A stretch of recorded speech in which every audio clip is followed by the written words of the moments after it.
지역의 이슈를 짚어드립니다. 헬로 이슈토크 함께 하시죠. 선거법 개정안 통과 이후 대구 경북에도 적잖은 변화가 예상됩니다. 4월 총선이 이제 100일도 채 남지 않은 상황에서 우리 지역에는 어떤 영향이 있을지 또 전반적인 분위기는 어떤지 짚어보겠습니다. 기화서 경안신학대학원 대학교 커뮤니티 정책학과 교수 그리고 김준종 경북 인터넷방송 대표와 함께합니다. 두 분 어서 오세요. 안녕하십니까? 네, 안녕하십니까? 네, 먼저 21대 국회의원 총선을 3개월 정도 남겨두고 있습니다. 최근 선거법 개정안이 국회 본회의를 통과했는데요. 이 내용부터 좀 짚어볼까요? 네네.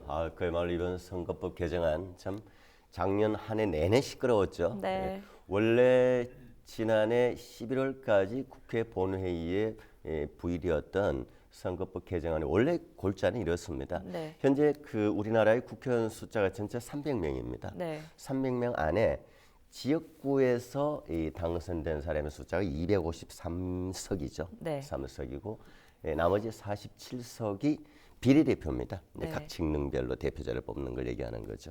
그런데 이걸 이제 원래 11월 달에 부의됐던 그 안건에는 지역구 의석수를 확 줄이고 비례대표를 늘리자는 거였어요. 네. 비례대표를 최대 75석까지 확대하자라는 거였는데 네. 이것이 뭐 여러 여야 간의 협의를 통해서 결국은 연말에 12월 27일이죠. 국회에 통과된 선거법 개정안의 골자는 이렇습니다. 네. 원래대로 사실 돌아갔습니다. 지역구 의석수 253 그대로 유지하고 네. 또 이 비례대표 47석 그대로 유지가 됩니다. 네. 당연히 또 국회의원 정수 300명은 그대로 유지되는 상황이죠. 네. 그 속에서 단 비례대표 의석 47석 중에서 30석을 연동형 비례대표라고 해서 네. 이걸 이제 좀 변화를 준 것입니다. 네. 이 차이고 그리고 연동형 비례대표는 뭐 뒤에 또 좀 구체적으로 얘기가 나오겠지만 네. 정당의 지역구 당선자 의석 숫자와 그리고 정당 지지율을 감안해서 이 의석이 배분이 됩니다. 이 네. 연동형 비례대표제가. 그리고 또 하나는 이번 선거법 개정안의 핵심은 지금까지는 이제 선거 연령이 만 19세부터 시작이 되었죠. 만 19세 이상이었는데 이번엔 한 살 낮추어서 만 18세부터 적용이 된다라는 것이 핵심 골자입니다. 네. 네.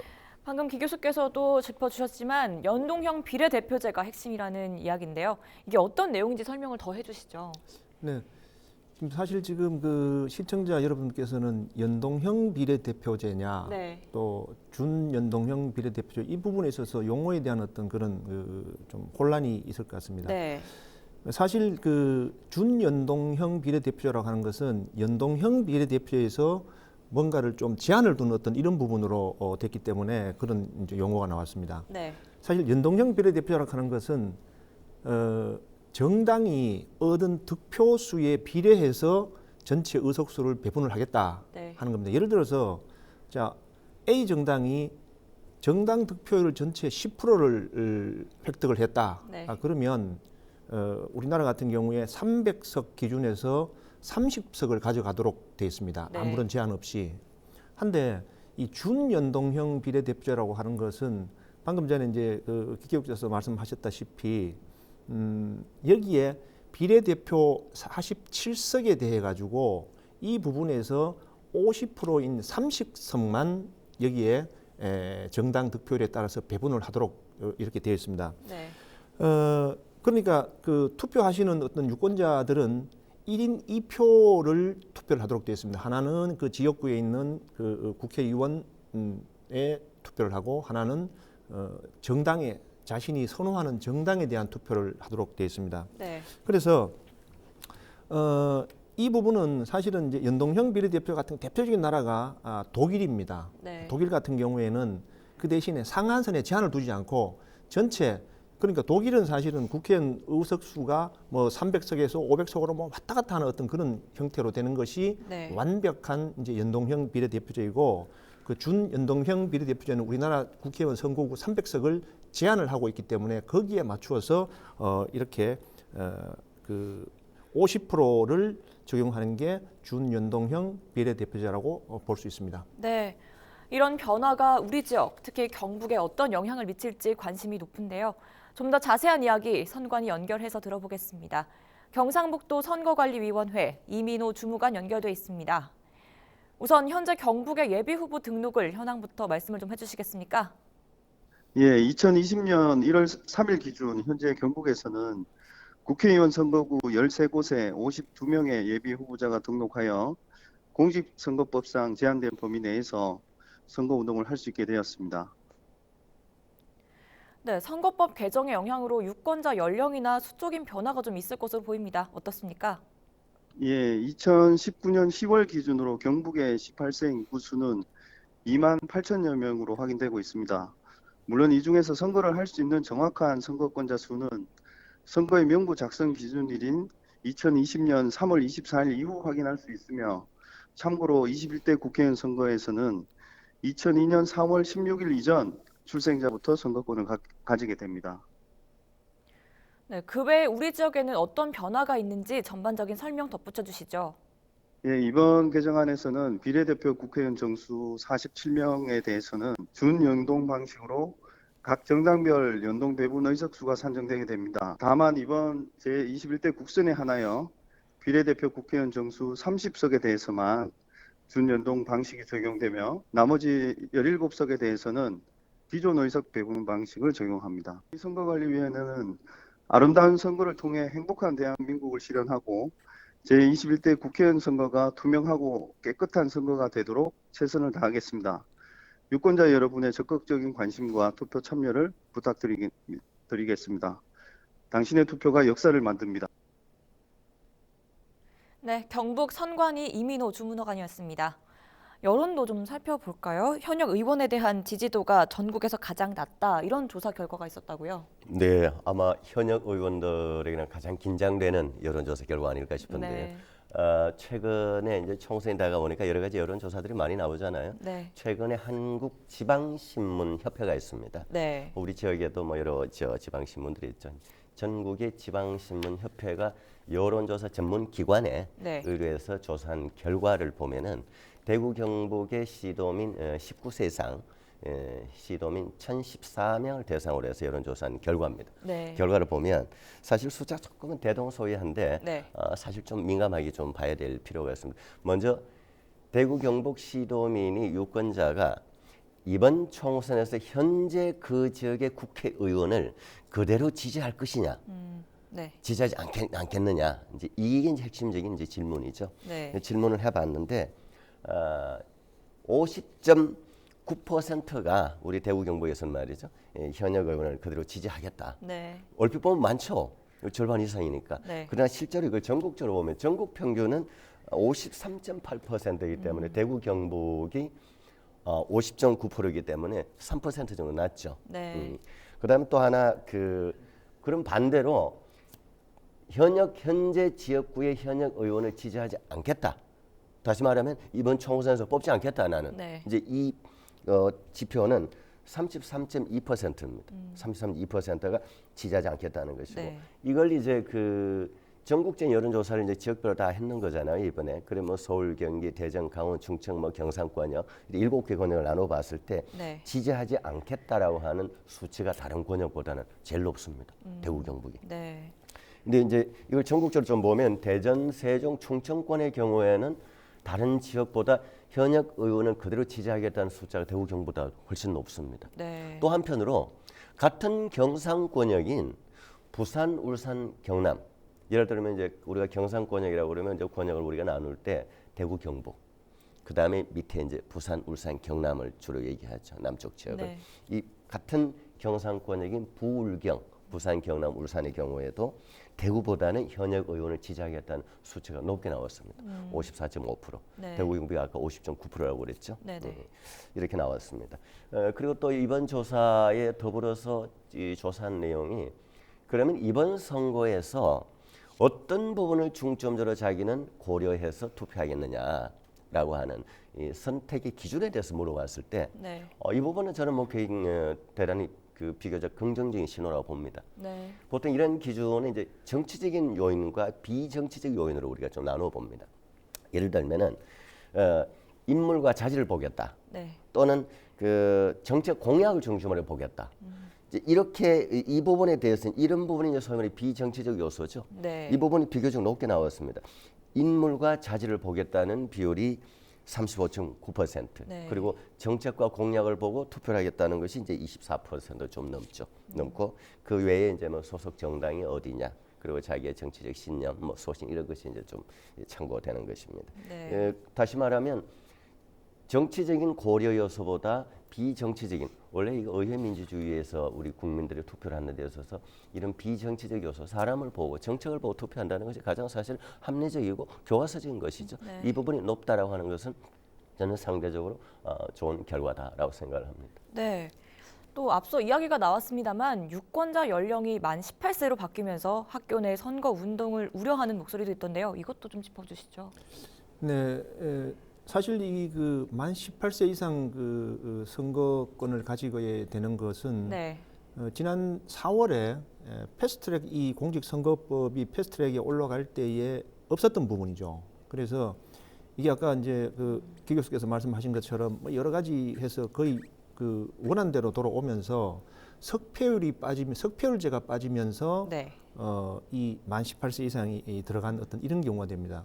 그러니까 2002년 4월 15일생 기준으로 네. 그때까지 그 이전에 태어난 그 유권자들은 이번 4월 15일 총선에 투표를 할 수 있는 그런 경우가 됩니다. 네. 그래서 이렇게 되다 보니까 한국 교원단체 총연합회 즉 교총이죠. 네. 교총에서 즉각적으로 이 부분에 대한 문제점들에 대해서 얘기가 나왔었습니다.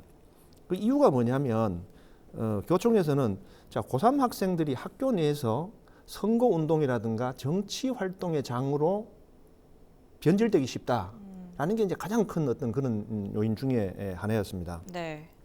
그리고 그걸 아울러서 그러면 지방교육 자치법과 같은 어떤 세부 법률을 바꾸어서 여기에 대한 어떤 그 학생들의 정치 교실의 어떤 정치장화되는 이런 부분들을 좀 막았으면 좋겠다고 이제 주장을 하고 있고요. 네. 그리고 뭐 여러 가지 그 언론에서 보도됩니다만은 사실은 이제 교사들의 어떤 정치 편향 교육 금지 가이드라인 같은 거 이런 것들도 배포를 했으면 좋겠다. 네. 한데 한편으로는 지금 그 처음으로 유권자가 되는 만 18세 이상의 어떤 그 학생들을 위해서 이 사례집을 만들어서 배포하는 것을 교육부가 검토를 하고 있고 추진하고 있다고 합니다. 네. 그래서 사실은 그동안에 여러 가지 논란 중에서도 준비가 되지 않은 어떤 이런 상황에서 이렇게 이제 만 18세 이상의 어떤 그 유권자가 새로 탄생을 하게 되니까 경북 같은 경우에는 지금 추정하는 게 한 2만 한 7천여 명 정도가 새로 이렇게 유권자가 포함이 되지 않겠나 하고 이렇게 이제 추측을 하고 있습니다. 네. 그래서 여기에 대해서는 새로운 유권자들한테 선거에 대한 홍보에 대한 철저한 관심과 교육도 필요하다고 보여집니다. 네. 이런 우려가 있는 반면에 만 18세 유권자의 투표 참여가 적극적일지는 미지수라고 보는 의견도 있거든요. 어떻습니까? 먼저 통계적으로 이 부분은 좀 보면요.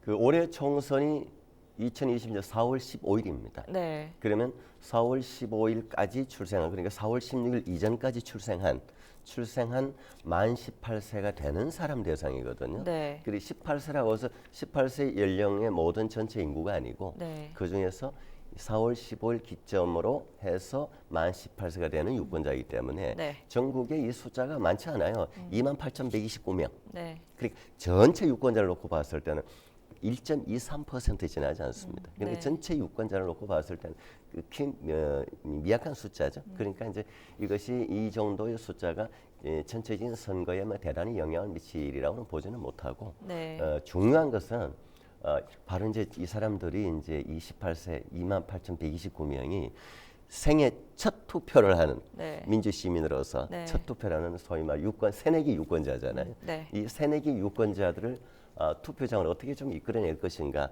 이것도 민주주의 교육이잖아요. 핵심 교육이잖아요. 네. 이 친구들에게 좀 더 이제 계몽을 하고 투표는 이래서 중요하다, 해야 된다, 참여를 하라.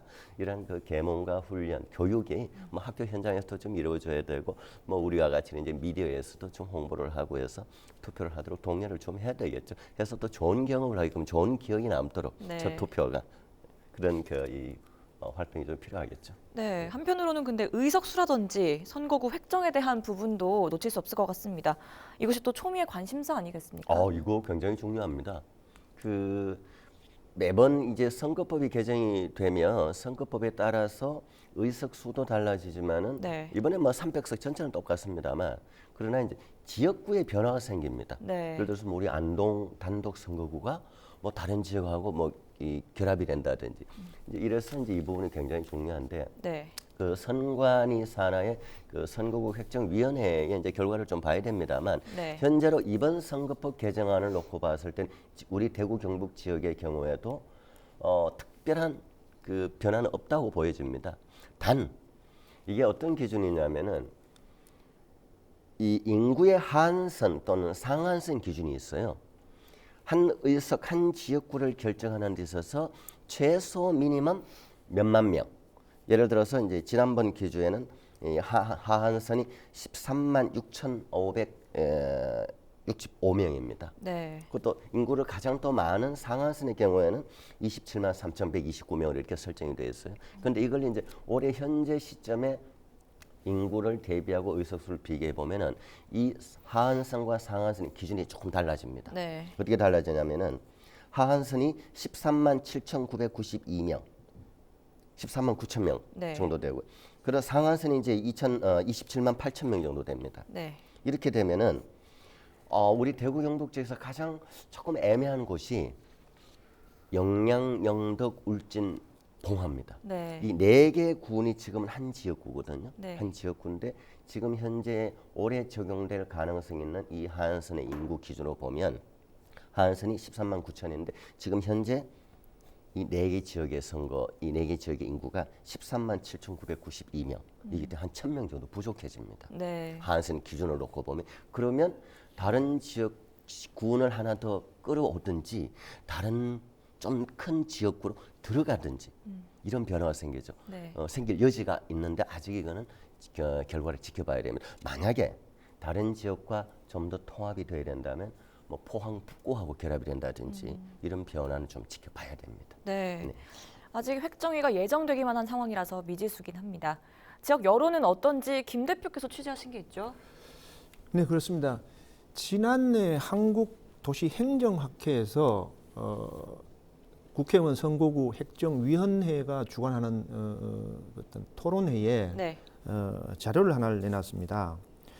그때 그 경상북도 북부 지역 4개 선거구에 선거 주민 481명을 대상으로 네. 기존의 선거구가 적합하냐 아니냐에 대한 설문조사를 했었는데 실제로 여기서 이제 그 불만족을 표시하는 퍼센트가 48.8%까지 이렇게 나왔습니다. 네. 특히 그 지역별로 보면은 영주, 예천, 문경 선거구 같은 경우에는 59점 거의 한 60%가 불만족을 표시하고요. 네. 그다음 상주, 군위, 의성, 청송 같은 경우에도 53.9%가 현행 선거구에 대해서 생활권이라든가 지역 간 이해관계를 꼽으면서 불만족을 표시를 했었습니다. 네. 이에 따라서 선거구 획정 개선이 필요성에 대해서는 뭐 영주, 예천, 문경이 거의 83% 정도가 바꿔야 된다. 네. 그리고 또 상주, 군위, 의성, 청송도 74% 정도, 그리고 영양, 영덕, 봉화, 울진도 60% 정도 순으로 높게 이렇게 나타났습니다. 그리고 이 바꿔야 되는 원인은 뭐냐고 봤을 때 생활 경제권에서 일치가 35%, 그리고 네. 지역 이익의 대표성이 22.5%가 개선되기를 바라는 것으로 나타났습니다. 네. 선거법 개정 이후 지역에 미칠 영향이 어떨지 유권자들의 관심이 쏠리고 있습니다.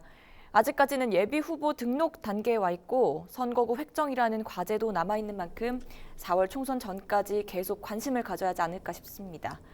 이 시간 헬로 이슈토크는 여기까지 하겠습니다. 함께해 준 두 분 오늘 말씀 고맙습니다. 네, 고맙습니다. 감사합니다. 고맙습니다.